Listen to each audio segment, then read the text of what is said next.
ফের আপনাদের ব্যারাকপুরে নিয়ে যাব। ইতিমধ্যেই কিন্তু উত্তেজনা তৈরি হয়েছে কাউন্টিং সেন্টারের বাইরে। সমীরণ পাল আমাদের প্রতিনিধি রয়েছেন আমাদের সঙ্গে। সমীরণ,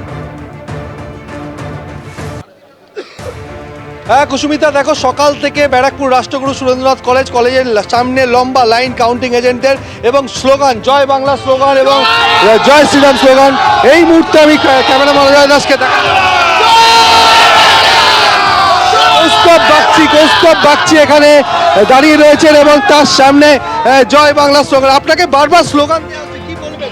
দেখুন, আমাকে দেখে তাদের মধ্যে একটা ভয় ভীতি সঞ্চার হয়, তো সেটার জন্য তো আমি কিছু করতে পারবো না। তবে আমি এটুকু বলতে পারি যে এই 10টার পরে তাদের যখন গলা দেওয়ার স্বর বেরোবে না, তারপরেও আমি বলছি যে আমি তাদের পরে তাদের পাশে একইভাবে থাকবো। চক্রবর্তী বলছে আপনি শুরুতেই বে লাইনে ঢোকার চেষ্টা করছিলেন কাউন্টিং সেন্টারে, আপনাকে পিছনে পাঠিয়ে দেওয়া হয়েছে। একটা কনফিউশন পুলিশের তরফ থেকে বলা হয়েছিল এবং আমরা পরিস্থিতিও দেখতে গেছিলাম সামনের কি আছে না আছে। আমরা কোনো কিছু আইন ভেঙে লাইন ভেঙে কোনো কিছুতে করা বিশ্বাসী নই। আমরা সবটাই যেটাই করি আইন মোতাবেক করি। কোনো রকম কোনো বেআইনি কাজ, কোনো বেআইনি কার্যকলাপের সাথে অন্তত ভারতীয় জনতা পার্টি যুক্ত নয়। আমাদের যশস্বী প্রধানমন্ত্রী নরেন্দ্র মোদী, আমাদের সর্বভারতীয় সভাপতি নীতিন নবীনজি, আমাদের রাজ্য সভাপতি শ্রমিক ভট্টাচার্যের কারুর এটা শিক্ষা নয়। আর আমি নিশ্চিতভাবে আপনাকে বলছি, আমার যে দীর্ঘদিনের পণ, 3 বছর ধরে যে পণ আমি নিয়েছিলাম, সেই পণ আজকের পর থেকে আমার মাথায় আবার চুল গজাবে এবং রাজ্যে মমতা বন্দ্যোপাধ্যায় আজকের পর থেকে প্রাক্তন মুখ্যমন্ত্রী হতে চলেছে। এটা দেওয়াল লেখন স্পষ্ট। এখানে তুমি দেখতে পাচ্ছ স্লোগান পাল্টা স্লোগান।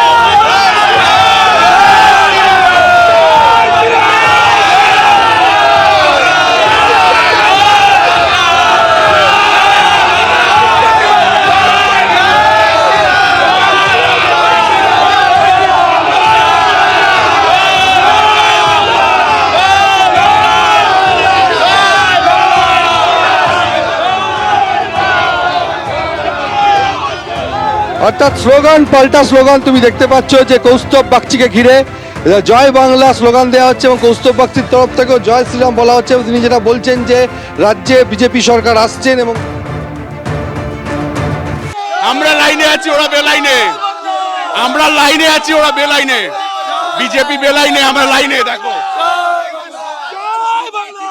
খালি একটু সময়ের অপেক্ষা। 2 ঘন্টা পরে বিজেপির কাউকে খুঁজে পাওয়া যাবে না। ভালো, খুব ভালো। দেখো, ওরা বেলাইনে দাঁড়িয়ে আছে, আমরা লাইনে দাঁড়িয়ে আছি।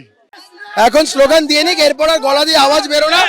আমরা বলছি রেজাল্ট ভারতীয় জনতা পার্টির পক্ষে গেলেও তৃণমূলের কোনো কর্মী সমর্থকের গায়ে একটা আঁচড়ের দাগও আসবে না।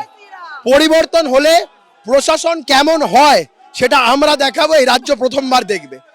আমরা কোনো রকম হিংসার পক্ষে নই, কোনো রকম কোনো মারপিটের পক্ষে নই। রাজ্যে শান্তিপূর্ণ সহাবস্থানের ছবিটা সব দিকে থাকবে। সে তো ওরা দেবে, ওদের স্লোগান আছে, আমরা আমাদের স্লোগান দেব। ওরা বাংলাদেশ থেকে ধার করা স্লোগান দেবে। এবিপি আনন্দ, এগিয়ে থাকে, এগিয়ে রাখে।